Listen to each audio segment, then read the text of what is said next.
Bonjour Hélène. Bonjour. Tu peux te présenter s'il te plaît? Oui, je m'appelle Hélène Jacquet, je suis la coordinatrice de la CPTS depuis mai 2022. Qui est basée où?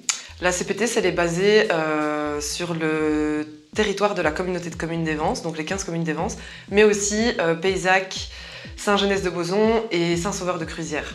Et moi, mon bureau, il est basé à Saint-Paul-le-Jeune, au rez-de-chaussée de la résidence Repère. D'accord. Ça veut dire quoi CPTS? CPTS, c'est pour Communauté professionnelle territoriale de santé.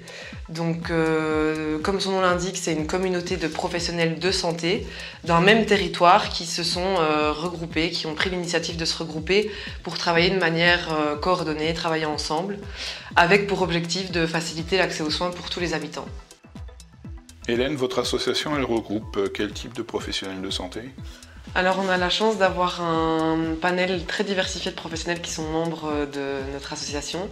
Il y a des médecins généralistes, des services d'aide à domicile, le SIAD Vivre chez soi au Vence, les pharmacies, les infirmières à domicile, les kinés, un podologue, l'infirmière azalée, la gynécologue des Vences, les sages-femmes, les entreprises de transport médical, l'hôpital, le centre hospitalier des Cévennes-Ardéchoises également, et plusieurs associations, dont la Ligue contre le cancer, le Comité olympique, Alliance générationnelle, le planning familial.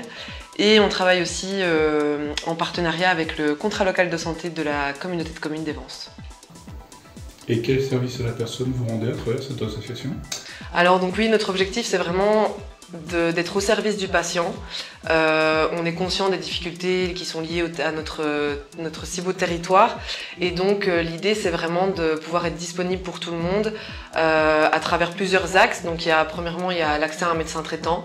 Donc si vous ne trouvez pas d'axe de médecin traitant, il ne faut pas hésiter à nous contacter, et nous on saura vers quel médecin vous rediriger.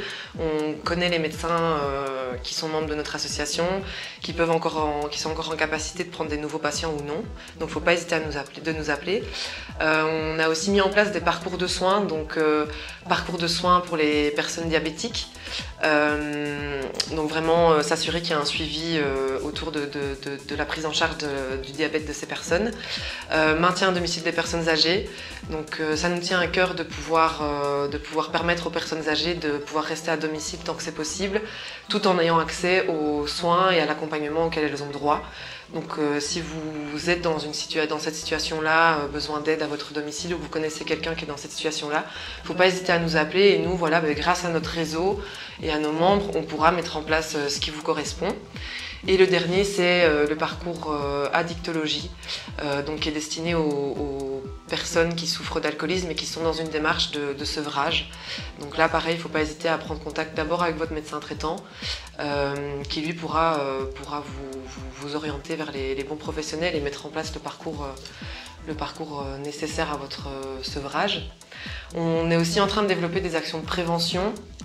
Pour ça, on travaille beaucoup avec d'autres associations du territoire, notamment la Ligue contre le cancer, le Comité olympique, la résidence Alliance générationnelle, le planning familial aussi. Et on met en place différentes actions de prévention, notamment la reprise d'une activité physique adaptée, ou des groupes de marche thérapeutique pour les personnes qui se remettent au sport petit à petit. Donc pareil, pour ça, si c'est des activités qui vous intéressent, il ne faut pas hésiter à nous contacter. Et alors il y a un dernier volet qui est assez important aussi, sur lequel on travaille, c'est vraiment essayer de devenir un vrai lieu d'accueil pour les internes, et de vraiment accompagner les professionnels de santé du territoire pour essayer de recruter et de diversifier l'offre de santé de notre beau territoire. On a aussi vraiment envie, courant de cette année, de pouvoir venir à la rencontre des habitants pour vraiment pouvoir échanger avec eux en tant que professionnels de santé, et comprendre vraiment les besoins et les problèmes auxquels ils font face, pour nous pouvoir vraiment essayer de répondre à leurs besoins. On vous contacte comment, Michael? Alors je suis joignable par téléphone ou par mail. Le téléphone c'est le 06 80 07 01 28. L'adresse mail c'est cpts.levance@gmail.com, et mon bureau qui se situe du coup au rez-de-chaussée de la résidence Repère. Si vous passez par là, il ne faut pas hésiter à venir frapper si vous voyez que je suis présente. Merci Hélène. Merci.